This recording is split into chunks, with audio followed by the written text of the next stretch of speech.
ആശാവർക്കർമാരുടെ ഓണറേറിയത്തിന് ഏർപ്പെടുത്തിയ മാനദണ്ഡങ്ങൾ ജോലി നഷ്ടപ്പെടുത്തുന്നതിനിടയാക്കുമെന്ന് ആശാ വർക്കേഴ്സ് ഹെൽത്ത് അസോസിയേഷൻ സംസ്ഥാന പ്രസിഡന്റ് വി.കെ. സഭാനന്ദൻ.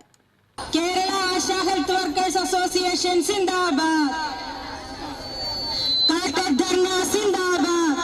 ആശാവർക്കർമാർ ഇല്ലാതാവുന്നത് ഗ്രാമീണ സാമൂഹ്യ ആരോഗ്യരംഗത്തെ പ്രതികൂലമായി ബാധിക്കുമെന്നും ASHA health workers association collectorate dharna ഉദ്ഘാടനം ചെയ്ത സദാനന്ദൻ പറഞ്ഞു. കേരളത്തിലെ ആരോഗ്യരംഗം അനുദിനം തകർന്നുകൊണ്ടിരിക്കുകയാണ്. ആരോഗ്യപ്രവർത്തകരുടെ സംരക്ഷണം വാക്കിൽ മാത്രം ഒതുങ്ങുകയാണ്. അടിസ്ഥാന ജനവിഭാഗത്തോട് ഇടപഴകുന്ന ആരോഗ്യപ്രവർത്തകരായ ആശാവർക്കർമാർക്ക് കൃത്യമായ ആനുകൂല്യമോ മാസവേതനമോ ലഭിക്കാത്തത് സർക്കാരിന്റെ പിടിപ്പുകേടാണെന്നും സദാനന്ദൻ പറഞ്ഞു. സർക്കാർ ഈ ബജറ്റിൽ ആശാവർക്കർമാരെ എങ്ങനെ പരിഗണിക്കും എന്ന് നമ്മൾ ഉറ്റുനോക്കുകയാണ്. നമ്മൾ മുഖ്യമന്ത്രിക്കും അതേപോലെ ആരോഗ്യവകുപ്പ് മന്ത്രിക്കും ധനകാര്യ വകുപ്പ് മന്ത്രിക്കും എല്ലാം ഇതിനകം തന്നെ നിവേദനം കൊടുത്തിട്ടുണ്ട്. ധനകാര്യ മന്ത്രി വിളിച്ചു ചേർത്തൊരു മീറ്റിംഗിൽ നമ്മൾ ഈ കാര്യം കൃത്യമായിട്ട് ഉന്നയിച്ചിട്ടുണ്ട്.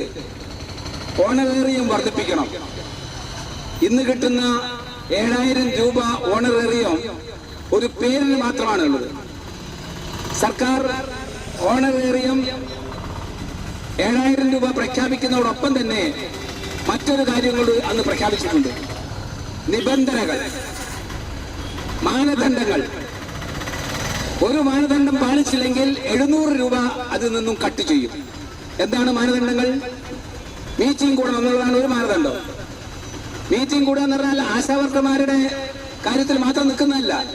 ഓണറേറിയം വർദ്ധിപ്പിക്കുക, ഓണറേറിയത്തിനായി ഏർപ്പെടുത്തിയ അനാവശ്യ മാനദണ്ഡങ്ങൾ പിൻവലിക്കുക, വിരമിക്കൽ ആനുകൂല്യം 5 ലക്ഷമായി വർദ്ധിപ്പിക്കുക തുടങ്ങിയ ആവശ്യങ്ങൾ ഉന്നയിച്ചായിരുന്നു ധർണ.